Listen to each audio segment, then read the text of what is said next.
Hi, this is Randy Stone. I cover the Nightbeat for the Chicago Star. Stories start in many different ways. This one began with a crash on the highway and ended with a whole city fighting for its life. Nightbeat, starring Frank Lovejoy as Randy Stone.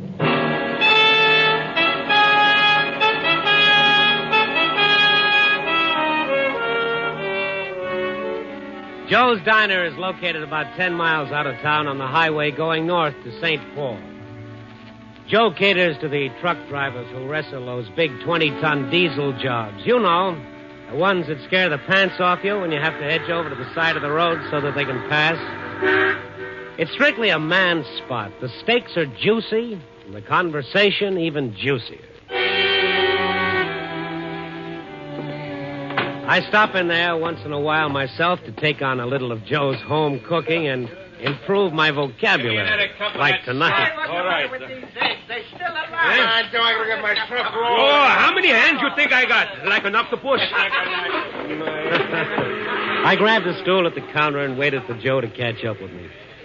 Joe, scrambled eggs when you get to it. I'll be with you in a minute, Mr. Stone. Fried and butter, Joe. Lots of butter. How else? Good. I'm starved. 9 o'clock. You ain't had your supper yet? No, that's breakfast. I'm just starting out. Oh. You're as bad as one of these truck drivers. Here, this'll hold you.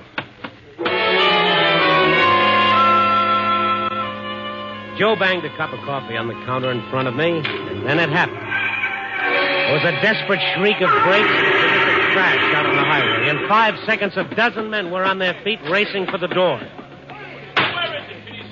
Holy mackerel, call the cops, Joe. Tell them to send an ambulance.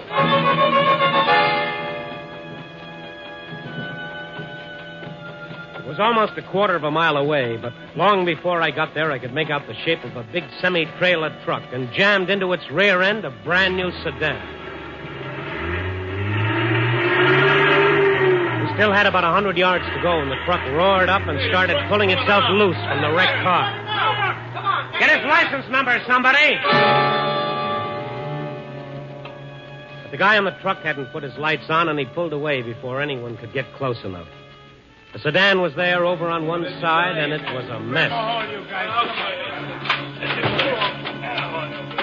The boys got the car right side up and dragged the driver out. He was soused to the gills. In a little while, the cops were there working him over. And then I saw this other guy over by the ditch across the road. Hey, you all right? Run out on me. Run out. Who ran out on you? Are you hurt? Look, mister, I got to get away from here. Oh, I see you were in the truck. Yeah, I was in the truck. Look, I got to see a doctor, this hand of mine. Cops will take care of it for you until the ambulance gets here. I don't need no ambulance. Here's another one over here, Sergeant. Okay. I tell you, I can make it okay. Well, hello, Stone. How did you get here? Fly? How are you, Sarge? This fellow in the wreck? He was in the truck. Yeah? What's your name? Harry Waldo. Driver's helper? No, I just bummed a ride. The guy gave me a ride about 100 miles back. Where do you live? Here, Chicago. You get the license number of the truck? No, I didn't pay no attention. What was the driver's name, Waldo? Well, I didn't ask him. Well, who was he driving for? Was there a sign on the truck? No, it was dark when he picked me up. I didn't notice. What was he hauling? What should I know? I just bummed a ride. Say, who is this guy, officer? Do I have to answer his questions? It won't hurt any. Was it a refrigerated truck? No, it wasn't. Well, that's the first thing you seem sure of. How come? Well, it was kind of all beat up, and... Well, it just didn't seem like no icebox, that's all. This guy's trying to play hide-and-go-seek with you, Sergeant. That truck was a cooler, and he knows it. How come you're so sure? Ammonia gas. Can't you smell it? It's all over the place, including your overalls. Hose connection must have broken in the crack-up. Look, wise guy, whoever you are... Randy Stone, Chicago Star. This officer wasn't Come on. None of that now. Okay. I'm in the truck. There's a crash, and I get out to see what hit us. And while I'm on the ground, a truck driver pulls out on me. So what does that make me, a suspect in a murder case, or just paperboy just looking for a story? Oh, sure. I'm always looking for a story. Brother, this sure has the makings of one. A fish story. The The sergeant got a few more vital statistics on Harry Waldo and then let him go with the usual business about keeping in touch in case the police wanted him for further questioning. After the mob cleared, I went over the area again in the dark. There was nothing. In the ditch, I noticed a battered-up wooden box, the kind they ship butter in. There was nothing there. So I went back into Joe's and phoned the story into my paper. I told the city desk where I could be reached, and then I got busy on that much-delayed order of scrambled eggs. Oh, they're good, Joe. Hey, the others got cold. I made them fresh. Lots of butter, the way you like. Thanks, Joe. I can't get over that truck running out on the crash.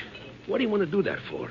Must have known it wasn't his fault. Well, who knows, Joe? Maybe he had a date. Yeah. Hello? Joe's Diner. Joe's talking. Yeah. Hold on. It's for you, Mr. Stone. Take it in the booth. Okay, thank you. Hello. Andy, this is Mac on the desk. Oh, well, that figures. On that crash story you phoned in, is that all you can give us? What else do you want? How about the truck? What was it hauling? I'm sorry, Mac. All I know is what I phoned in. Did you ask around? Well, of course I asked. Nobody knows. If you'd like to send out one of your better men for a follow-up... funny stuff, Randy. Could the truck have been hauling butter? Butter? Why? Something came in on the wires this afternoon.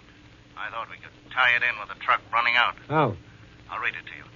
It's date line Emerson, Manitoba, Canada.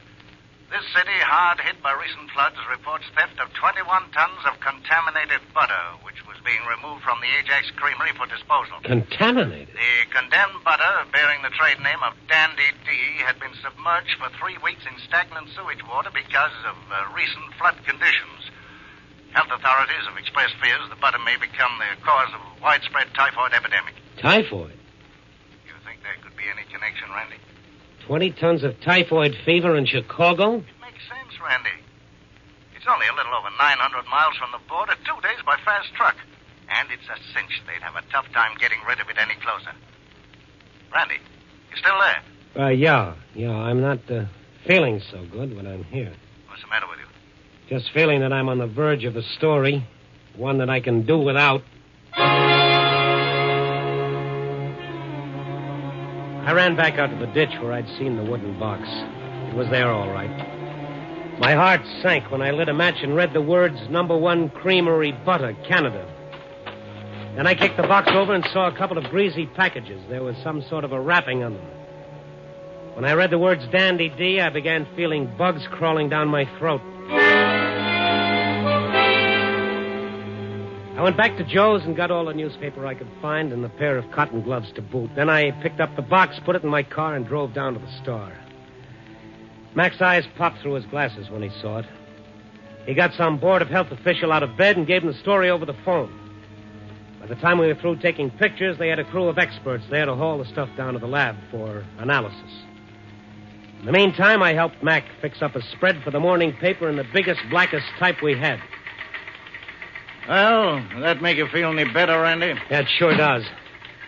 That warning ought to make a suspect out of every pound of butter in town. Nobody could possibly buy the stuff now. They'll have to ditch it.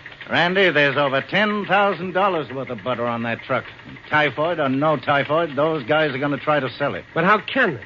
No trick to change the wrapper. Only one way to stop them. Find the truck. Oh, yeah. I'll tell them that down at police headquarters. Yeah. Wait a minute. All right. Close that door. City desk. Yeah, Mac talking. Oh, you did? You sure? Yeah. Yeah, we'll do all we can. Yeah, thanks for calling. Who was it? On your way down to police headquarters, Randy, you can take a little time out to pray. That was the lab man from the Board of Health. Well, what was the verdict? That butter is crawling with pestilence and death. Typhoid? Pestilence and death. Those were his exact words.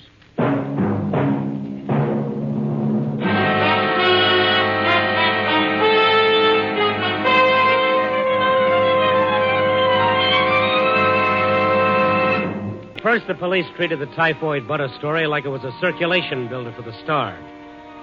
But bad news travels fast, and by the time I got in to see Police Chief Captain Sorensen, he'd heard all about it. He was a very worried man. Hello, Randy. Come down to help me word my resignation? Oh, it's that bad, huh? Haven't got a thing. What about that Waldo fellow who was on the truck? Have you picked him up? He forgot to arrive home after the accident. Well, that truck's got a hold up someplace. I've set up roadblocks. I've sent out patrols. There's not a back alley in this city that won't be searched tonight. But we still have no real description of the truck. Well, have you checked all cold storages and creameries? First thing, nothing's come in. You know, Mac thinks they may change the wrappers on the butter. Maybe if you call the printers... No good, Randy. You can buy wax butter wrappers in any paper supply house. This thing has been pretty well thought out. Well, no use my adding to the confusion around here. I mind if I go down to this Waldo's place and have a look around? Of course not. It's a boarding house over on St. Mary's Avenue. But look out for the old lady who runs the place. She'll talk you into a corner and keep you there. Don't worry about me, Captain. With little old ladies, I come out fighting all the time. It was 11:30 when I pulled up in front of Harry Waldo's address. It was one of those sad-looking houses that seemed to be held together by memories of what they used to be 40 years ago. Now there was a sign in front that read, Furnished Rooms, Mrs. Angela Barr. I rang and waited. Someone had drawn the curtains apart a little and was giving me the once-over. Yes, Mrs. Barr, yes. What is it? can you open the door, please? It's urgent. Goodness gracious, you police are the most persistent... I'm not with the police, Mrs. Barr. Not with the police. But you must be. They've been coming and going all night long. No. I'm a newspaper reporter on the Star. My name is A Ren... newspaper reporter. What a pleasant surprise. I declare I'm so excited. You must come in the kitchen and I'll make a cup of coffee. No, thanks very much. You're very kind, but I really What must... did you say your name was? Stone, Randy Stone. Oh, yes, of course. You're sure you wouldn't like some coffee? No, nothing, thank you. Mrs. Barr. Oh, goodness, she's awake. Mrs. Barr, who is it? It's all right, Nancy. It's just a visitor. Go back to sleep, dear. Is Mommy home? I'm scared. Now, there's nothing to be afraid of. Your mother will be home in a little while. Just go back to sleep like a good girl. All right. That's quite a cough. Yes, the child has had such a cold. Poor Ellen is worried sick about her. Ellen? Her mother, Ellen Spencer. She's one of my tenants. Oh, yes. Look, Mrs. Barr, I wanted to ask you some questions about another of your tenants. Oh, yes. Mr. Waldo. The police have been bothering me all night. Whatever has he done? The police wouldn't tell me. Well, he's done plenty. He's stolen a truckload of butter from the flood area up north. Stolen? Well, that's not all. That butter is contaminated with typhoid. If it ever gets into circulation, we'll... Oh, how dreadful. How very dreadful. Mrs. Barr, I have a favor to ask. Now, how could I possibly do you a favor, Mr. Stone? I'd like to have a look at Mr. Waldo's room. But the police have already been through his room. Yes, I know, but you know how it is when you've got to write a story. There's nothing like seeing it firsthand. But at this time of night, do I have to let you in? Well, legally, no. Well, then, You mean you refuse? not exactly. Only surely a rich and powerful paper like the Star. Now that Mr. Waldo has disappeared, I'm sure I'll never get the rent he owes me. Yes, I see. Now, how much? Oh, dear. Money is so hard to come by when you're old and alone.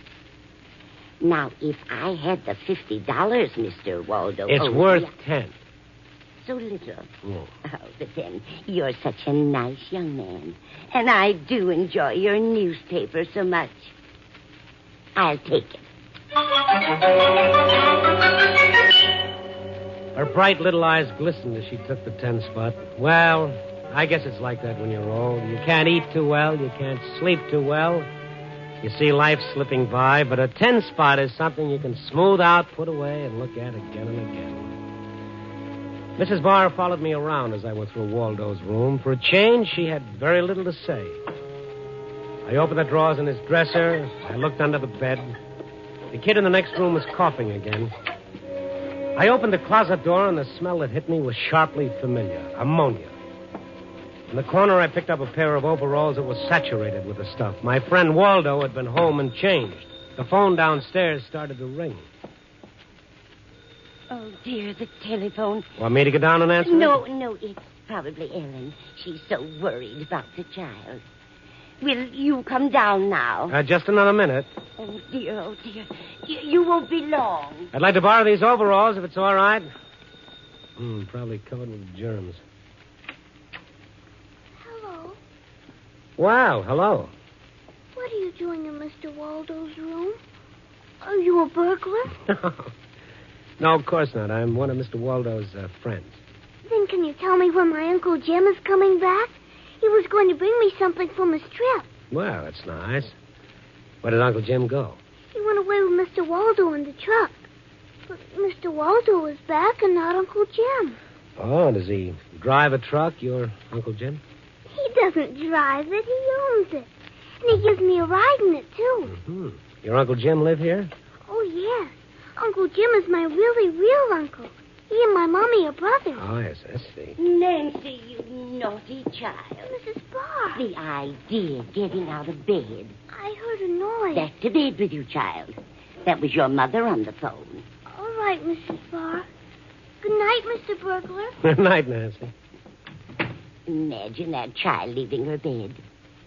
Was she with you long, Mr. Stone? Oh, no. She just told me she had an Uncle Jim. Oh, yes.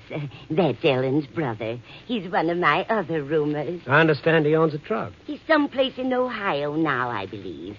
Been gone almost a month. Couldn't have been Canada. Questions. You'll simply have to excuse me. I must give that child her medicine. Good night, Mr. Stone. I'd used up my $10 worth of welcome, so I drove over to police headquarters and filled in Captain Sorensen on Harry Waldo's overalls and little Nancy's Uncle Jim. It was his first lead. He called motor vehicles and ordered a fast check on the truck owned by Jim Spencer, and then he started briefing me on the more recent developments. The city's in a panic, Randy. Warnings have been going out on the radio every 15 minutes. We've been flooded with calls from the mayor down. Mm-hmm. Anyone with a gut ache is sure it's typhoid and wants us to send down a doctor. Come in. Here's the dope on the truck, Captain. Now we're getting somewhere. All right. Broadcast this and keep repeating it every half hour. Get it? Yes, sir. We'll get him now. Well, you might try and sound a little more convincing. I left Sorensen chewing his upper lip. Then I headed for the Blue Angel and a little talk with Jim Spencer's sister Ellen.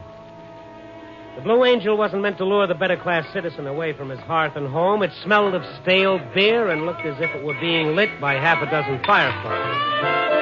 You'll find your happiness lies right under your eyes, back in your own backyard.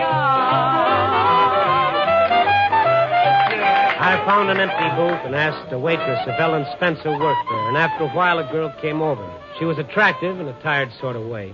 You asked for me? Will you sit down, Ellen? I've got to talk to you. I brought you some drinks. It's the rules here. If we sit with a customer, they gotta buy us drinks. That's okay. What'd you want? To talk? What about? Your brother Jim. You a cop? No. What about Jim? Where is he? I don't know. What business is it of yours? When did your brother and Harry Waldo leave on their last trip? A week ago. Mrs. Barr said Jim was in Ohio. Ah, that old hag. She's in her second childhood. Mm-hmm. Jim hasn't phoned you tonight? No. What's all the noise about anyway? The kid gets scared and runs out in a traffic accident, so they'll catch him and give him 30 days. He'll be back. Who told you about it? I heard it over the radio. Really? How did you know it was Jim? Well, You spoke to Harry. Yeah. He phoned me to tell me Jim was all right. Did he tell you they were hauling a load of stolen butter? Did you listen to the warnings over the radio about that butter? It's loaded with typhoid, that stuff is. Oh, that's a lie. Just a smart police gag to get the butter back. Harry tell you that, too? We got some of that butter, Ellen. It's been soaked in sewer bilge for a month. Jim wouldn't touch anything like that. He's a good kid. Maybe Jim thinks it's a gag, too. Might even get to eat some of the stuff. I don't know what you're talking about. Look, mister, I'd better go back to work. Ellen, you want it on a... I'll have to leave now. If you hear from Jim, tell him what he's up against. Yeah, I will. And tell him to wash his hands. Good. I followed her to the phone booth or whatever the call was. It was brief. She hung right up, so I went outside, watched her through the door. In a few minutes, she came out wearing a coat. I slipped around the corner, watched her climb into a cab. I jumped into my car and followed. The cab stopped in front of her house. I parked my car half a block away, waited until all the lights went off, and then I got out and walked around to the back of the house. Somewhere inside were the directions to that missing butter. It was easy raising one of the kitchen windows. I climbed in. I stood for a minute, getting used to the dark. And then suddenly a switch flicked on, and the place was flooded with light. Randy Stone, Esquire, standing there, stupidly blinking his eyes. Ellen walked a few steps toward me. She didn't scream. She didn't holler. Isn't this carrying your job a little too far? I knocked on the door, but nobody answered, so I turned the knob. Well, turn it again and get out. Somebody phoned you just before I left the Blue Angel. Was that Jim? That's none of your business. Now get out. If I go, Ellen, the place will be swarming with police in 15 minutes. What do you mean? Just this. You know where Jim is. If you won't tell me, you'll have to tell the cops. And when you do, you'll be involved. They'll make you an accessory. Well, let him. Where's the old lady? Out for a drive. At 1:30 in the morning? She's the one who phoned me. She said she was going batty with cops hanging around. She had to get out of the house. Ellen, for the last time, where's Jim? I told you before, I don't know. They're closing in on him.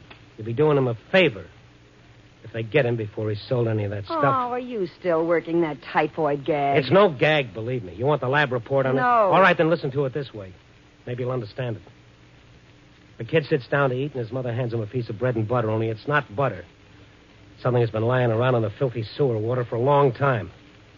10 or 11 days, the kid gets sick, like your kid. He's burning with fever one minute, and the next minute he's as cold as ice. His tongue is thick, and his guts feel like they're bursting. That's what typhoid is like. Stop it, will you? If a good doctor gets to him, the kid may live. Lots of kids may not be that lucky, Ellen. Also, you can keep your kid brother out of jail. Look, I don't know where he is. When did you talk to Walter? He phoned me at the club. He laughed about that typhoid stuff. Where did he phone I from? don't know. Someplace in town. Now, let me alone. Would that be I'll take that. No, you won't. Ellen made a grab for the phone, but I beat her to it. She clawed at me. I had to get rough, but I got the receiver. Hello. This is the long-distance operator. Yes? On your call to Elwood, we are unable to contact Mr. Jim Spencer. Shall we continue to try? No, thank you. Was that Elwood? Yes, sir. Elwood, Illinois. Thank you, sir. That was it, so they'd gone on to Elwood. I called Captain Sorensen. He picked me up in a squad car with two of his best men. It was a 70-mile ride to Elwood, and we made it in a little over an hour. It was after 3 a.m. when the clerk at the only hotel in town showed us his register. There was no Waldo and no Spencer. Then Sorensen got a bright idea. He asked the clerk if there was a creamery in town. There wasn't. No cold storage plant either. Just old Mayor Hoskins' ice house down the road. We jumped into a car and drove over.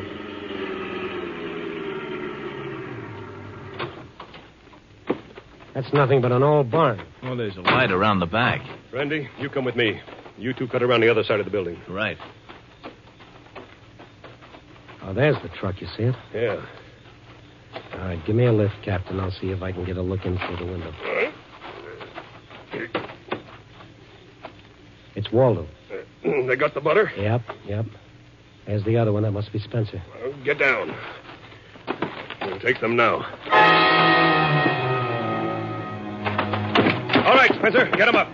Jim, the law. Those hands up, Spencer. You're covered. You too, Waldo. Don't try anything. Who's trying anything? Hold it, Captain. Hold it. Somebody else is coming. Kill the lights.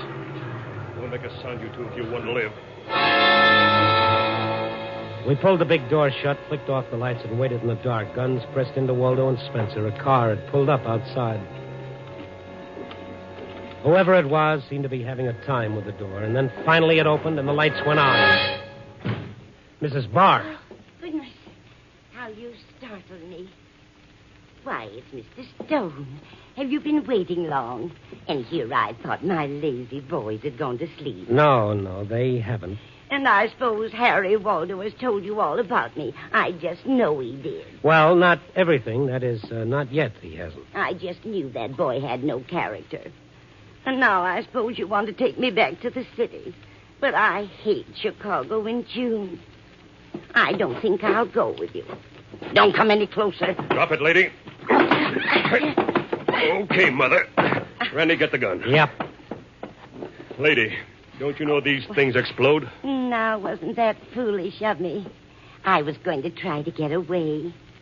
But where could I have gone? Where could an old lady go and hide? I do believe I'm getting senile. Isn't that a horrible word, Mr. Stone? Mrs. Barr, this is no joking matter. Don't you understand that butter could have caused an epidemic? Why, of course. Isn't it terrible? Yet you were willing to sell it? You didn't think I was going to eat it myself, did you? It was all I could do to look at the horrible stuff. But $10,000. That's such a lot of money to a poor, poor old lady. Such a lot of money.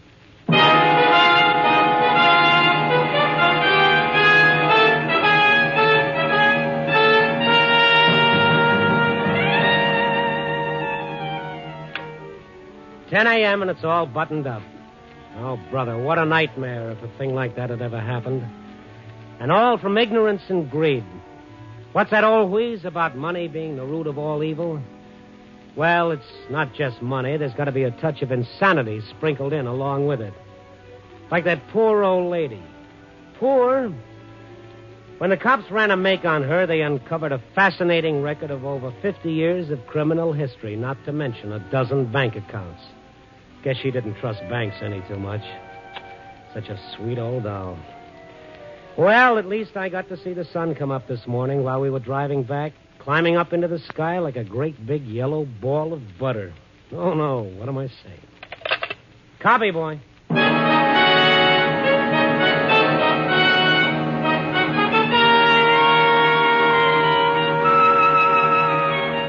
Nightbeat, starring Frank Lovejoy, is produced and directed by Warren Lewis and edited by Larry Marcus. Tonight's story was written by Lou Rusoff and Russell Bender with music by Frank Worth. The part of Harry was played by Don Diamond. Jane Morgan was Mrs. Barr.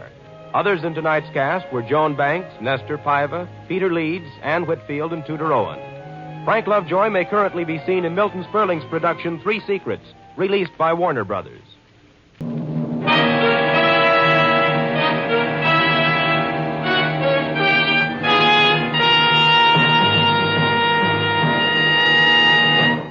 Nightbeat came to you from Hollywood.